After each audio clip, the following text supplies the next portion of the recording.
Good morning everyone. आज हम लोग देखेंगे द हिंदू 11 तारीख का। ठीक है, तो शुरू करते हैं बिना देरी के। फर्स्ट न्यूज़ क्या है, ताप्ती नदी को लेकर के है। तो तापी या ताप्ती एक ही बात है, तापी नदी या ताप्ती नदी। तापी बोलते हैं महाराष्ट्र में, ताप्ती नदी रिवर बेसिन प्रोजेक्ट।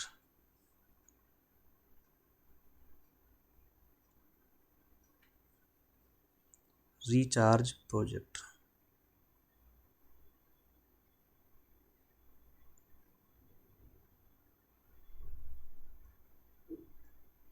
इसको याद रखेंगे ताप्ती नदी प्रोजेक्ट के नाम से। ठीक है, ताप्ती नदी रिचार्ज प्रोजेक्ट। ये हुआ है समझौता दो राज्यों के बीच में। हमें ये पता होना चाहिए कि किनके बीच हुआ है और इसका पर्पज क्या है। समझौता हुआ दो राज्यों के बीच में। ताप्ती नदी कहाँ से बहती है? मध्य प्रदेश से। तो एक हो गया मध्य प्रदेश और महाराष्ट्र से भी निकलती है और गुजरती है, तो दूसरी पार्टी महाराष्ट्र। इन दोनों के बीच समझौता हुआ है ताप्ती नदी बेसिन के जल के प्रयोग को लेकर के।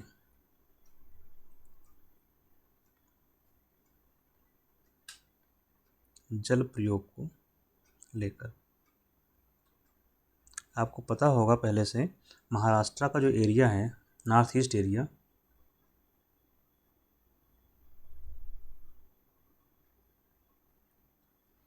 ठीक है। अगर हम इसको यहाँ से, ये महाराष्ट्र का मैप है लगभग, तो ये वाला जो एरिया है, यहाँ वर्षा बहुत कम होती है, नागपुर और बाकी जो क्षेत्र हैं यहाँ पे। तो यहाँ पर जल पहुँचाना, तो इसके लिए जल उपलब्ध करवाना, इसीलिए इस क्षेत्र में क्या है, कृषि भी डिस्ट्रेस्ड है, मतलब कृषि पर भी संकट रहता है, क्योंकि सिंचाई की सुविधा ही नहीं है, वर्षा कम होती है। क्यों यहाँ वर्षा कम होती है? उसका रीज़न है कि ये यहाँ पर जो आपका पश्चिमी घाट है, इसके वेस्ट छाया प्रदेश में पड़ता है। तो जल उपलब्ध करवाना यहाँ पर, इसका उद्देश्य है। जल उपलब्ध होगा तो यहाँ से सिंचाई के लिए भी जल हो पाएगा, लोग खेती कर पाएंगे अच्छे से और उसका उत्पादन बढ़ेगा।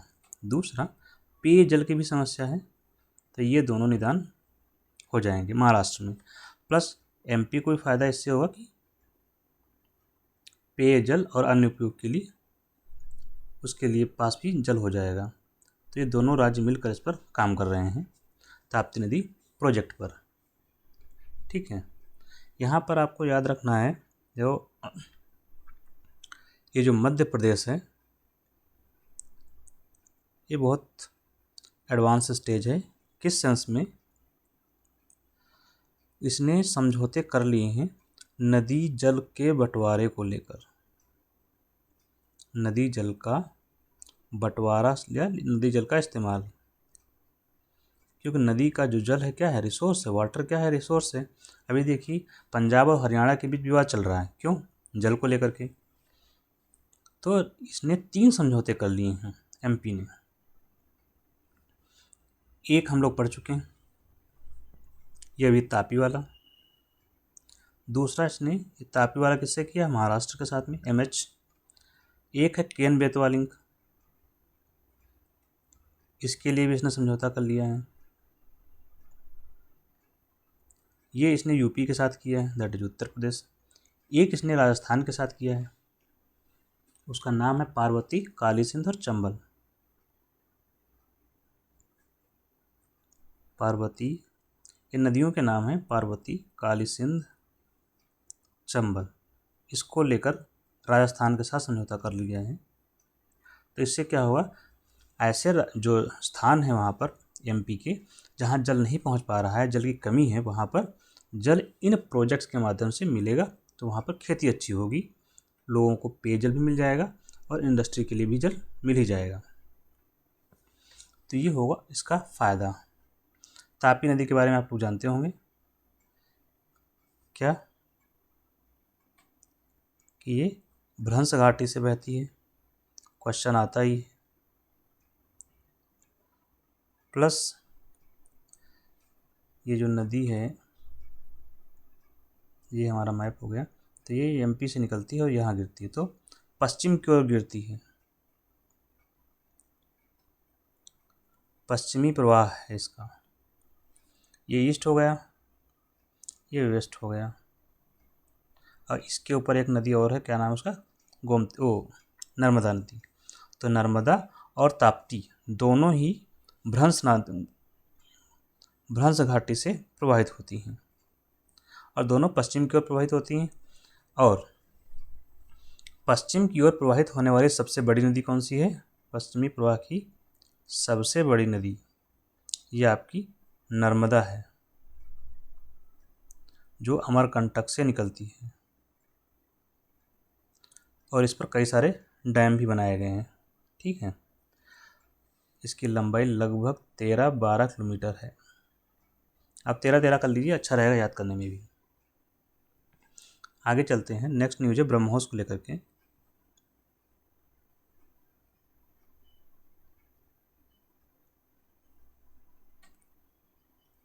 ब्रह्मोस मिसाइल, इसका निर्माण करने के लिए एक इकाई, निर्माण की इकाई स्थापित की जा रही है। कहाँ? लखनऊ में। तो इसका उद्घाटन किया गया है कल। उत्तर प्रदेश में डिफेंस कॉरिडोर घोषित किए गए हैं। क्या? डिफेंस कॉरिडोर, उसमें से एक डिफेंस कॉरिडोर है, बनाया जाएगा लखनऊ में। LKO that is Lucknow. एक आप बनेगा झांसी में, अलीगढ़, आगरा प्लस चित्रकूट। यहाँ पर डिफेंस कॉरिडोर बनाए जाएंगे, मतलब डिफेंस रक्षा क्षेत्र की इकाइयों की स्थापना की जाएगी, ताकि देश में जो रक्षा उत्पाद हैं उनका उत्पादन किया जा सके। ठीक, ये इतना न्यूज है। हमें यहाँ पर ब्रह्मोस के बारे में पता होना चाहिए कि ब्रह्मोस क्या बला है। इसका नाम ये है स्पेलिंग इंग्लिश में। ब्रह्मोस क्या है? एक मिसाइल है। पहले तो हमें यही पता हो कि है क्या।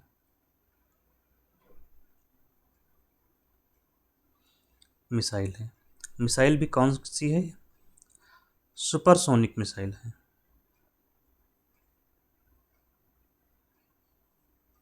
Supersonic missile.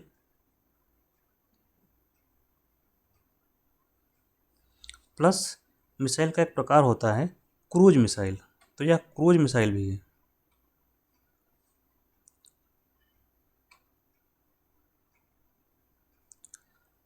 जैसे मिसाइल के प्रकार की जो मैं बात कर रहा हूँ, तो मिसाइल का जो वर्गीकरण करते हैं, दो तरीके से किया जाता है। एक होती है बैलिस्टिक मिसाइल, BALLASTIC, बैलिस्टिक। और दूसरी होती है क्रूज, CRUISE, क्रूज मिसाइल। दोनों में अंतर क्या होता है? जैसे मान लीजिए ये बैलिस्टिक मिसाइल है, ऐसे ही तो होती है लगभग। यहाँ पे पंख लगे होते हैं कुछ, इसको आप मिसाइल मान लीजिए जैसा भी है। ठीक है, अब यहाँ पर ही मान लीजिए ये टारगेट यहाँ पर है और ये है पृथ्वी। ठीक है, अब ये मिसाइल यहाँ तक कैसे पहुँचेगी? ये है पृथ्वी के वातावरण के अपर परत, तो इसका इंजन चलेगा यहाँ पीछे से और ये आगे जाएगी और ऊपर तक जाएगी यहाँ तक। तो ये पाथ यहाँ तक गई और यहीं से इसका जो टारगेट है सेट होगा पहले से, और ये यहाँ पर ऐसे हिट करेगी और ये ध्वस्त हो जाएगा। यहाँ के बाद जब नीचे जाएगी तो यहीं तक इंजन इसका काम करता है, इसके पीछे जो लगा होता है इंजन, जो थ्रस्ट देता है इसको, तो यहाँ तक काम करता है। इसके बाद ये गुरुत्वाकर्षण बल के अंतर्गत गिरती है। मतलब ऊपर से जब भी कोई वस्तु ऊपर से नीचे आती है तो किसके बल के अधीन आती है, या किस बल का प्रभाव होता है, तो गुरुत्वाकर्षण बल। तो ये यहाँ जो ऊपर पॉइंट स्थित है यहाँ से नीचे की ओर आएगी तो गुरुत्वाकर्षण बल से आएगी। बस टारगेट इसका सेट हो चुका होता है पहले से, मतलब यहाँ से इसका खुद कोई बल नहीं लगाती है। वहीं क्रूज मिसाइल क्या है, मान लीजिए यहाँ से आपने ये किया गया और यहाँ पर टारगेट है, तो ये जाएगी ऐसे और फिर ऐसे सीधे हो गई। अब फिर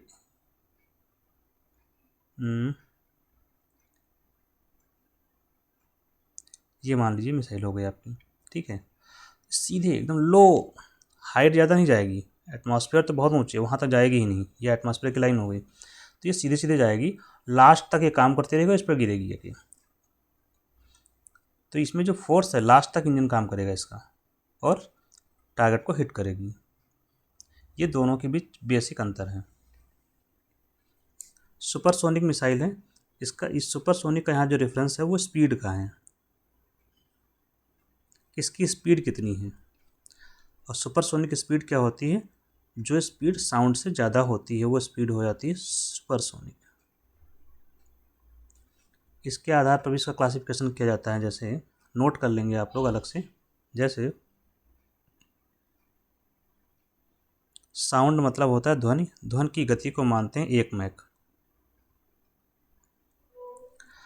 1 मैक से अगर कोई चल रहा है तो सोनिक स्पीड हो जाएगी इसकी। कौन सी स्पीड है, सोनिक स्पीड। इसको मैं थोड़ा नीचे लाता हूँ, सोनिक स्पीड को, मतलब ध्वनि की स्पीड से कोई यान चल रहा है, कोई मिसाइल चल रही है तो उसकी स्पीड होगी सोनिक स्पीड। और सोनिक स्पीड कितनी होती है, 1 मैक। मैक स्पीड मापने का यहाँ पर मात्रक है। अब देखिए यहाँ पर इस सोनिक स्पीड से जो कम होगी स्पीड, अगर 1 मैक से कम है तो वो स्पीड होगी सब सोनिक। सब आपको समझ में नहीं आ रहा होगा कैसे, कभी आपने देखा होगा कि जैसे इंस्पेक्टर होता है और सब इंस्पेक्टर होता है, तो इसमें कौन बड़ा होगा, इंस्पेक्टर बड़ा होगा, सब इसके छोटे होगा। तो सोनिक के नीचे होगा सब सोनिक, मतलब 1 मैक से कम।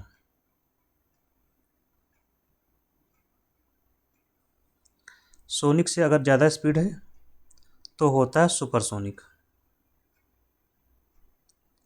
अब 1 मैक से ज़्यादा जितनी भी हो, लेकिन इसका फिक्स कर रखा गया है 1 मैक से 5 तक। 5 मैक से अगर ज़्यादा हुआ तब मिसाइल हो जाएगी, या जो यान आपका होगा वो हाइपरसोनिक स्पीड से चल रहा होगा, 5 मैक से ज़्यादा। ये आप याद रखेंगे। सोनिक का संबंध सिर्फ स्पीड से है, वो भी ध्वनि की स्पीड से, कि कोई चीज़ कितनी तेज़ी से चल रही है। तो आपकी जो ब्रह्मोस मिसाइल हो गई, अब नीचे लिखते हैं हम लोग, कौन सी हो गई, ब्रह्मोस मिसाइल हो गई सुपरसोनिक। सुपरसोनिक हिंदी में लिख लेंगे, सुपरसोनिक को सुपरसोनिक लिखते हैं। तो स्पीड कितनी है इसकी, 2.8 से 3 मैक, MACH फॉर मैक, ठीक। इसकी मारक क्षमता कितनी है, मतलब कितनी दूरी तक मार सकती है। तो पहले इसकी जो बनाई गई थी वो 290 किलोमीटर था, अब इसको बढ़ाया जा रहा है, 500 से 800 तक बढ़ाया जा रहा है, क्योंकि पहले MTCR का इशू था, वो अंदर नहीं जाएंगे, ज़्यादा बड़ा इशू है भी नहीं वो। अब इसकी रेंज बढ़ाई जा रही है, 290 वाली तो है ही हमारे पास। इसका नाम ब्रह्मोस क्यों रखा गया, 2 नदियों के नाम पर है। एक नदी है भारत की ब्रह्मपुत्र, और दूसरी नदी है मोस्कवा रूस की, क्योंकि भारत और रूस के सहयोग से ये बनाई जा रही है मिसाइल बनाई गई है, बनाई जा रही, क्या बनाई गई है। तो इन दोनों नदियों को मिलाकर ब्रह्मोस नाम आया है। भारत और रूस के सहयोग से बनाई जा रही है, ठीक है। हमने तो इसको एक्सपोर्ट के लिए समझौता भी हो रखा है, किसके साथ हुआ है, फिलीपींस के साथ में, ठीक। प्लस इसके जो वर्जन हैं,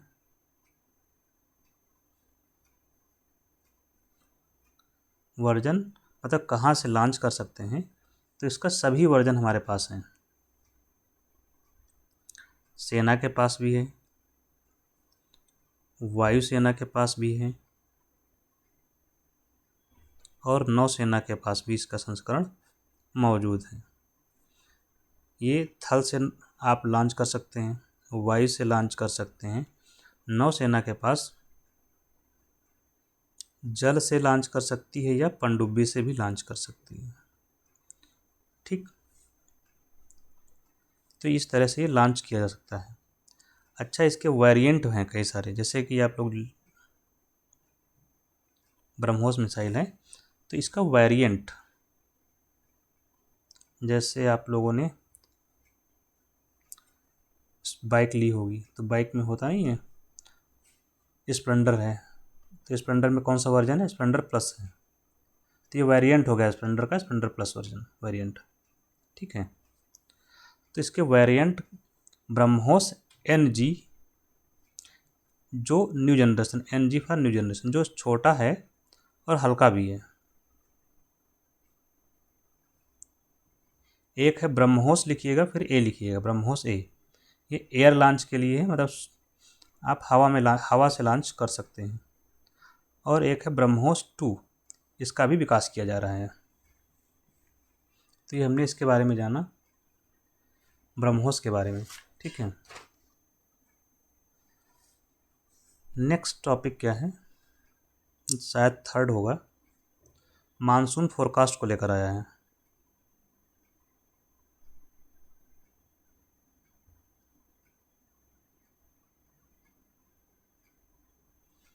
IMD ने जो है, IMD समझ गया ना, इंडियन मेटेरोलॉजिकल डिपार्टमेंट, भारतीय मौसम विभाग ने आंकड़ा जारी किया है कि इस बार जो मानसून है वो जल्दी आएगा, मानसून जल्दी आ रहा है, ठीक है। मई में 27 मई को मानसून आ जाएगा, 27 मई को आ जाएगा, कहाँ, केरल में। तो क्वेश्चन पूछा ही जाता है कि भारत में सबसे पहले मानसून कहाँ आता है, तो आप बताएंगे केरल में, मुख्य भूमि पर। अदरवाइज तो सबसे पहले आता है अंडमान में, क्योंकि वो भी हमारा हिस्सा है। तो केरल में मानसून आएगा। मानसून की जब हम बात करते हैं, इसका मतलब हम दक्षिण पश्चिम मानसून की बात कर रहे हैं, ठीक।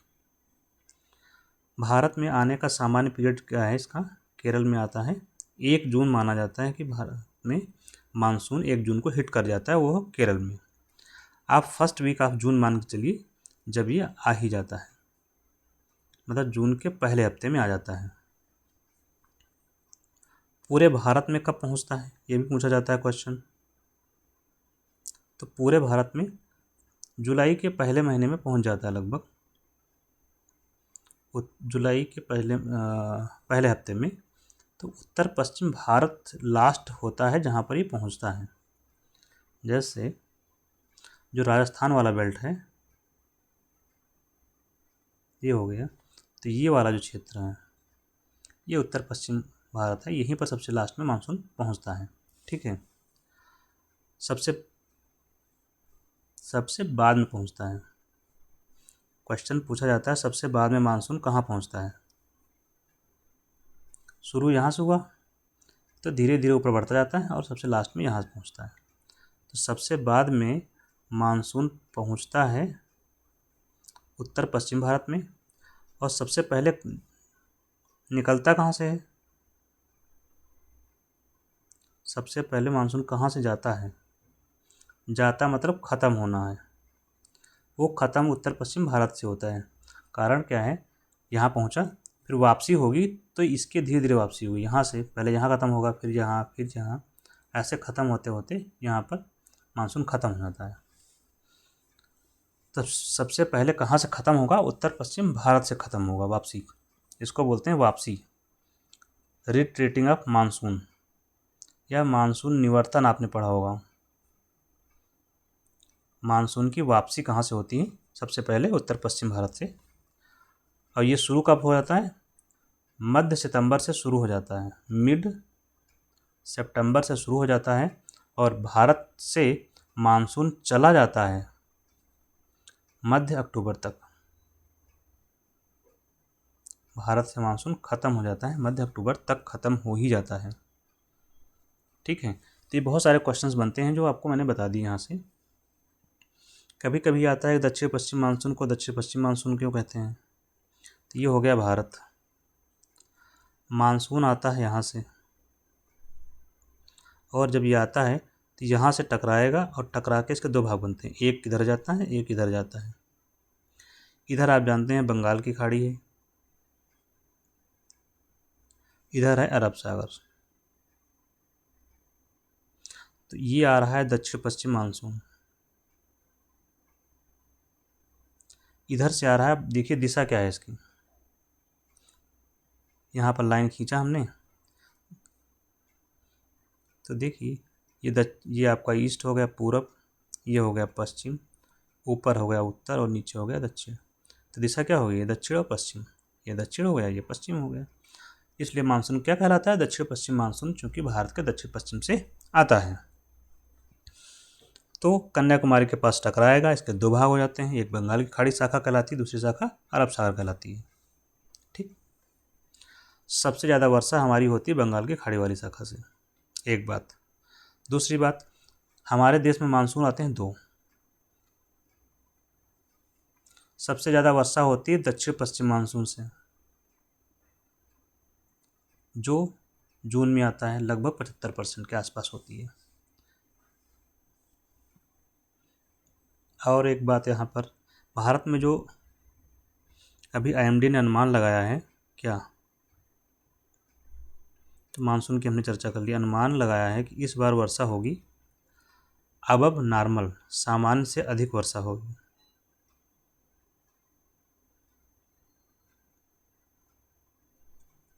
सामान्य से अधिक वर्षा होगी। इसका मतलब ये अनुमान कैसे लगाते हैं, उनके पास क्या पैमाना है? तो उसका एक पैमाना इन्होंने बना रखा है। पैमाना ये है कि सामान्य वर्षा कब होती है, किसको ये सामान्य वर्षा कहते हैं? सामान्य वर्षा कहा जाता है नॉर्मल रेनफॉल, अगर 87 सेंटीमीटर वर्षा हुई तो सामान्य वर्षा है। ये कैसे तय किया गया है? LPA से तय किया गया है, long period average, long period average से तय किया गया है। लॉन्ग पीरियड एवरेज, कितना लॉन्ग पीरियड है इसमें? 50 साल का। 50 साल में जो वर्षा हुई उसका एवरेज निकाला गया, तो 87 सेंटीमीटर है। ये जो चल रहा है इस समय 1971 से 2020 का एवरेज है। ठीक, 87 सेंटीमीटर। तो इतनी वर्षा होती है तो वर्षा होगी सामान्य। ठीक, अब यहाँ इस बात से तय होगा 87 सेंटीमीटर, ये वो बिंदु है जिससे तय होता है कि वर्षा सामान्य है या ज़्यादा है या कम है। ठीक,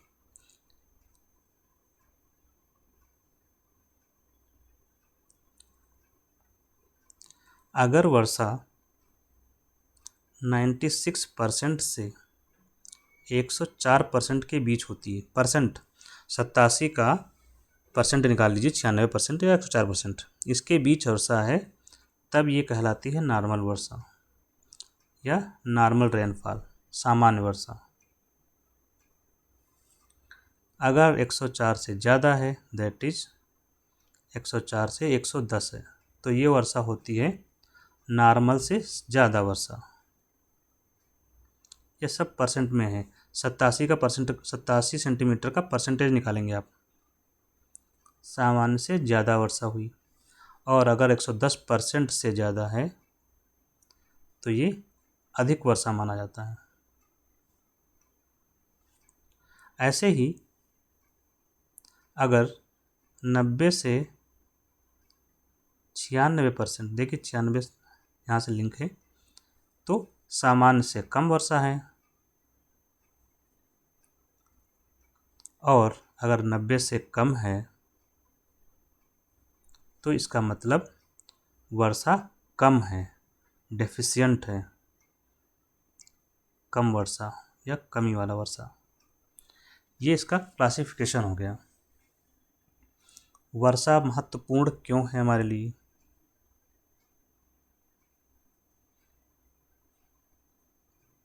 आपसे कोई पूछता है, ये आपका एग्जाम में पूछा ही जाता है, मेंस में भी खूब आएगा। वर्षा महत्वपूर्ण क्यों है, इसको और थोड़ा सा इम्प्रोवाइज करें। दक्षिण पश्चिम मानसून महत्वपूर्ण क्यों है भारत के लिए? क्योंकि दक्षिण पश्चिम मानसून से वर्षा होती है। तो ये भी कोई पूछे तब भी वही बात है, जवाब वही है, दक्षिण पश्चिम मानसून महत्वपूर्ण क्यों।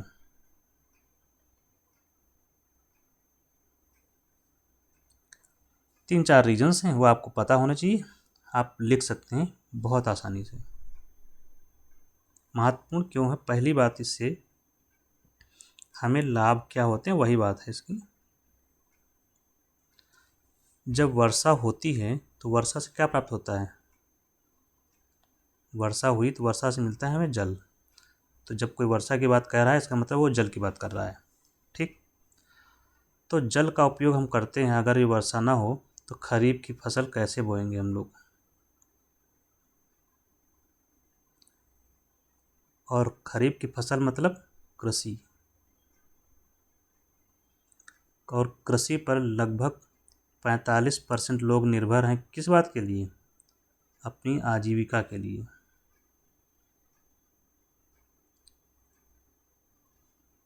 और वर्षा अगर नहीं होगी तो जो कृषि में उत्पादन होता है उसका जीडीपी में योगदान कितना है? लगभग 18%। और कृषि से जो खाद्यान्न उत्पादन होता है उससे खाद्यान्न सुरक्षा सुनिश्चित होती है। और हमारे देश में सबसे अधिक क्या खाया जाता है? चावल। और खाद्यान्न सुरक्षा नहीं होगी तो जो मिड डे मील और जो अनाज बट रहा है वो कहाँ से आएगा? नहीं हो पाएगा। इसलिए हमारे लिए मानसून आवश्यक है। एक बात। दूसरा, यहाँ पर एक और चीज़ आप जोड़ेंगे, यहाँ पे खाद्यान्न सुरक्षा तो हो ही गया, कृषि का उत्पादन तो बढ़ेगा, कृषि उत्पादन बढ़ता है। और जब कृषि उत्पादन में बढ़ता है यहाँ पर तो होता क्या है, अगर मान लीजिए कि वर्षा ना हो तो कृषि उत्पादन क्या होगा? कम।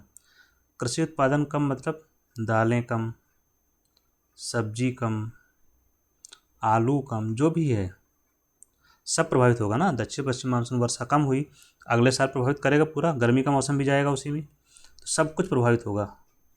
और जब ये सब चीज़ें कम हो जाती हैं ना तो बोलते हैं क्या होता है, सप्लाई डिमांड की वजह से महंगाई बढ़ जाती है।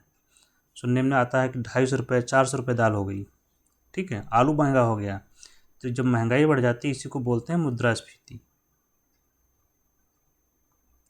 तो मुद्रास्फीति को कंट्रोल करने के लिए आवश्यक है। ठीक है, नेक्स्ट इसका जो है जल का प्रयोग और कहाँ करते हैं? जल अगर आ जाता है दक्षिण पश्चिम मानसून से तो हमारे जो रिजर्वायर होते हैं, जल के जो रिजर्वायर होते हैं जहाँ पर जल भरा जाता है उसमें जल हो जाता है पर्याप्त।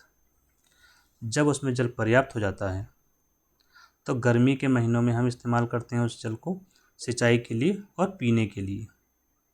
ठीक, प्लस इसी जल का उपयोग हम लोग जल विद्युत बनाने में भी तो करते हैं। क्या बनाने में? जल विद्युत बनाने में। क्लियर? अगर ये वर्षा हो जाती है तो पानी नदियों में बढ़ जाएगा। नदियों में पानी बढ़ा तो जल विद्युत ज़्यादा बनेगी कि नहीं बनेगी? बोलो, बनेगी तो जल विद्युत की आपूर्ति बढ़ जाती है। तो सोचिए हमारे लिए वर्षा कितनी आवश्यक है। यही नदियों में पानी इस समय कम चल रहा है मई के महीने में, तो पंजाब और हरियाणा में क्या हो रखा है, विवाद। पंजाब कह रहा है हम जल नहीं देंगे हरियाणा को। तो क्यों हो रहा है? अगर वर्षा हो जाए इस समय तो विवाद खत्म नहीं हो जाएगा, क्योंकि पंजाब जल रोक नहीं पाएगा, हरियाणा को जल मिल जाएगा।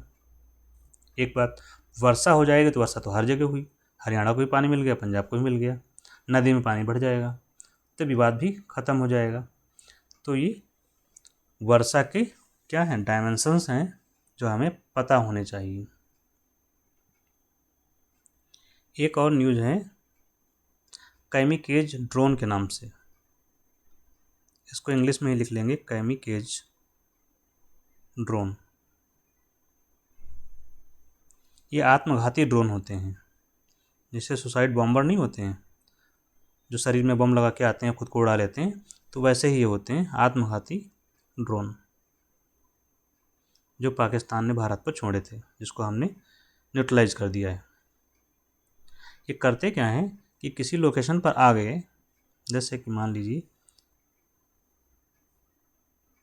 ये लोकेशन है, ये ड्रोन ऊपर आ गया, ठीक है।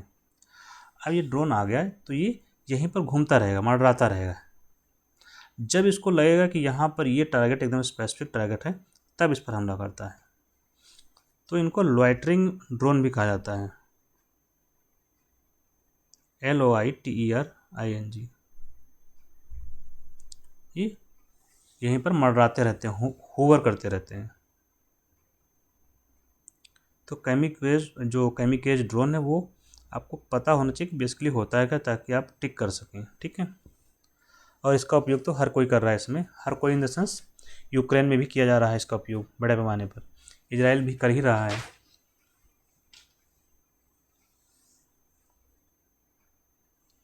नेक्स्ट है हाइड्रोजन फ्यूल सेल को लेकर।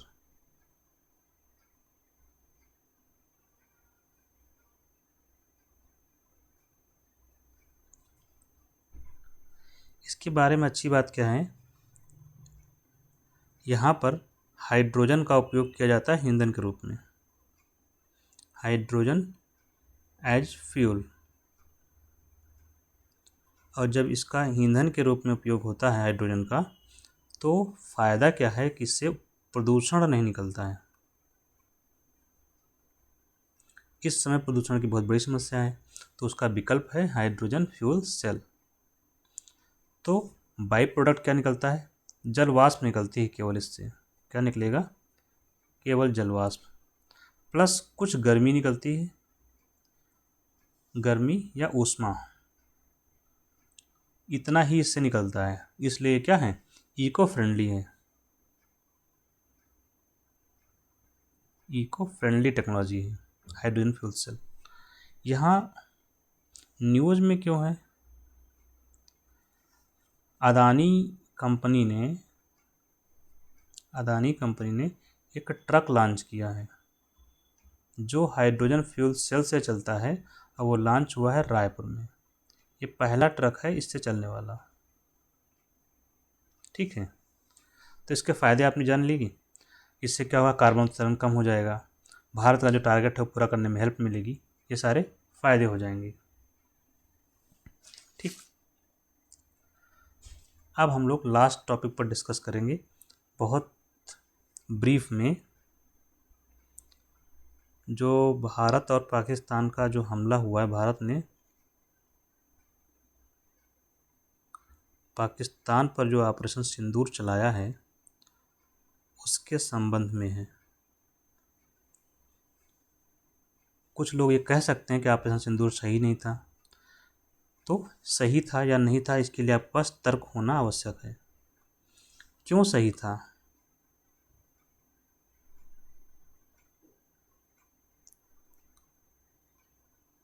अंतर्राष्ट्रीय कानून क्या कहता है, संयुक्त राष्ट्र संघ क्या कहता है, इस मामले में हम ये जानेंगे।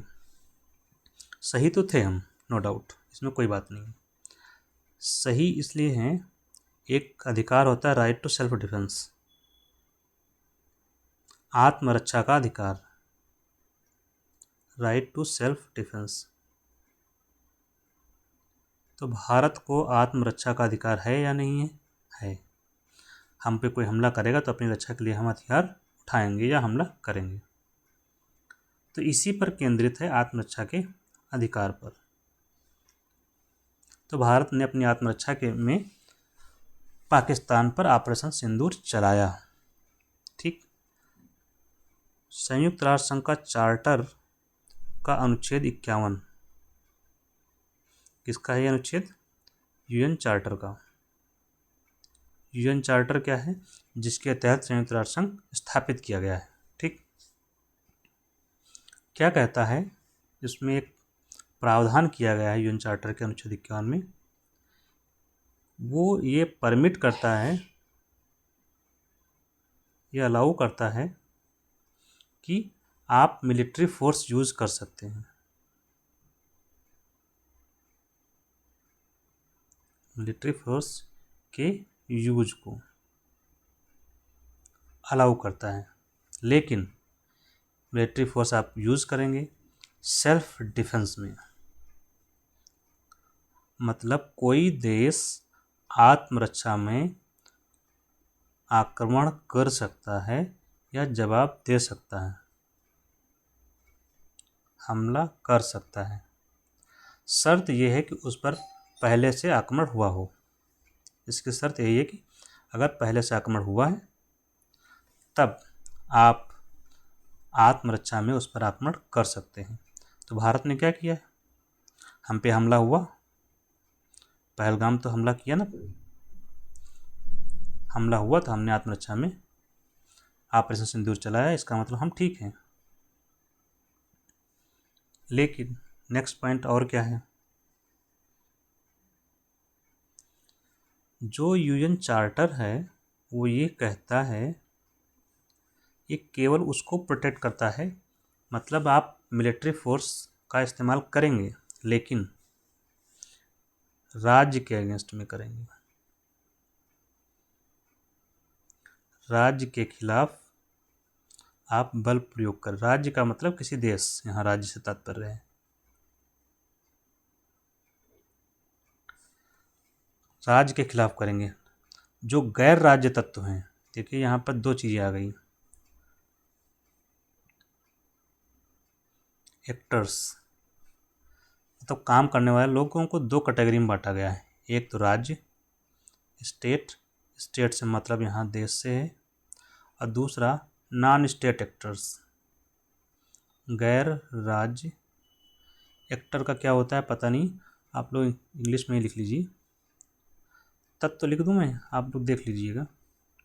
गैर राज्य कारक, नॉन स्टेट एक्टर्स। तो एक संयुक्त राष्ट्र संघ का जो चार्टर है वो इसकी बात करता है कि इनके खिलाफ आप कर सकते हैं, इनके खिलाफ आप नहीं कर सकते हैं। यहाँ पर भी आप कर सकते हैं बल का प्रयोग। ये होते क्या है पहले तो आपको ये पता होना चाहिए। जैसे कि आतंकी संगठन है, ये नॉन स्टेट एक्टर हैं, ठीक है, या एनजीओ हैं, नॉन स्टेट एक्टर्स माने जाते हैं। हमारा यहाँ रेफरेंस आतंकी संगठन पर है, हम यहीं पर फोकस रहेंगे। ठीक है। तो इन पर आक्रमण कर सकते हैं आतंकी संगठन पर, बशर्ते कि वो राज्य द्वारा पोषित हों, राज्य द्वारा स्पॉन्सर्ड हों, राज्य का समर्थन हो। तो भाई यहाँ पर हमने देखा पाकिस्तान का समर्थन तो है ही। भारत ने कहा कि ये स्टेट स्पॉन्सर्ड टेररिज्म है, मतलब राज्य के द्वारा समर्थित है। जब राज्य के द्वारा समर्थित है तो भारत ने आक्रमण कर दिया। हम उनके यहाँ गए पाकिस्तान में और हमने हमला किया। सिर्फ हमने टेरर इंफ्रा को ही नष्ट किया है। किसको? जो टेररिस्ट थे उन पर हमला किया है हमने, किसी सिविलियन पर या मिलिट्री फैसिलिटी पर हमला नहीं किया गया है। ठीक। तो ये काम भी हमारा ठीक रहा। एक और बात यहाँ पर आती है, फिर दो बातें तो ये हो गई। एक प्रिंसिपल है, अंतर्राष्ट्रीय कानून में एक सिद्धांत है उसका नाम क्या है? अभी चलो अमेरिका की बात करते हैं। अंतर्राष्ट्रीय कानून में क्या, अमेरिका की बात करते हैं। अमेरिका का मानना क्या है?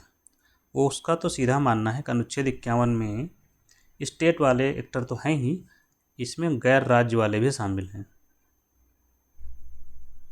नॉन स्टेट एक्टर्स जो हैं, इन पर भी हम बल प्रयोग कर सकते हैं, मिलिट्री प्रयोग कर सकते हैं। ये अमेरिका का मानना है, इसका अपना सिद्धांत है। उसने इंटरप्रेट ऐसे किया है अनुच्छेद 51 का, और इसी के तहत उसने अलकायदा, याद होगा आपको, अलकायदा का जो सरगना था, क्या नाम था 2011 में जिसको मारा था,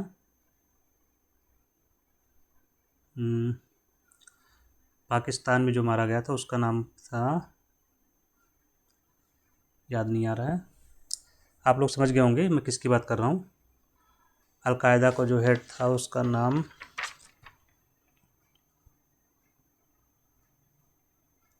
लादेन, ओसामा बिन लादेन। तो आपको याद होगा अमेरिका ने पाकिस्तान में घुस कर मारा था इसको। किसी देश में घुसना तो अलाउ नहीं है। तो उसने कहा कि अनुच्छेद 51 यह कहता है कि नॉन स्टेट एक्टर्स को कहीं भी घुसे हों, कहीं भी छिपे हों, उनको मारने का अधिकार है। ये पाकिस्तान बैठा हुआ था, इसलिए हमने मार दिया। इसकी थ्योरी ये है। हमने भी वही किया। हमने क्या गलत किया है? पाकिस्तान में लोग छुपे हुए थे, हमने मारा, सिर्फ टेररिस्ट को। ठीक है। एक और प्रिंसिपल है,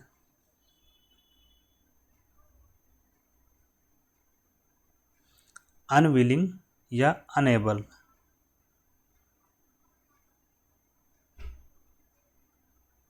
डॉक्ट्रिन, सिद्धांत। अनविलिंग मतलब जिसकी इच्छा ही ना हो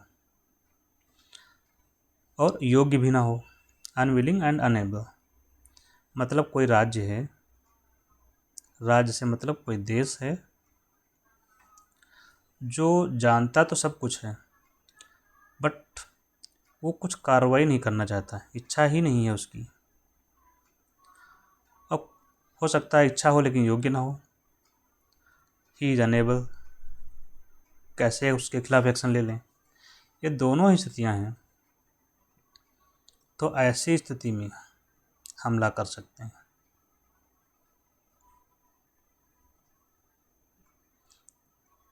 हम फोर्स का इस्तेमाल कर सकते हैं। अब यहाँ हमारे मामले में क्या हुआ, पहलगाम में जो है हमला होता है 22 अप्रैल को। हफ्तों बीत जाते हैं, पाकिस्तान ने कोई एक्शन लिया नहीं। इसका मतलब उसकी इच्छा ही नहीं है। अब जब उसकी इच्छा ही नहीं थी तो हमने हमला कर दिया और टेरर इंफ्रा को नष्ट किया, तो हमारा काम ठीक है। ये भी अंतर्राष्ट्रीय डॉक्ट्रिन है। तो इस तरह से हमने मेन चीज़ें जो भी थी, आप इसको डिफेंड कर सकते हैं जब भी आता है कि कैसे हम, जो ऑपरेशन सिंदूर भारत ने चलाया था वो सही है, अंतर्राष्ट्रीय कानून के हिसाब से भी सही है और भारत के हिसाब से भी सही है। ठीक है। तो इसी के साथ हम लोग ख़त्म करते हैं इसको। Thank you.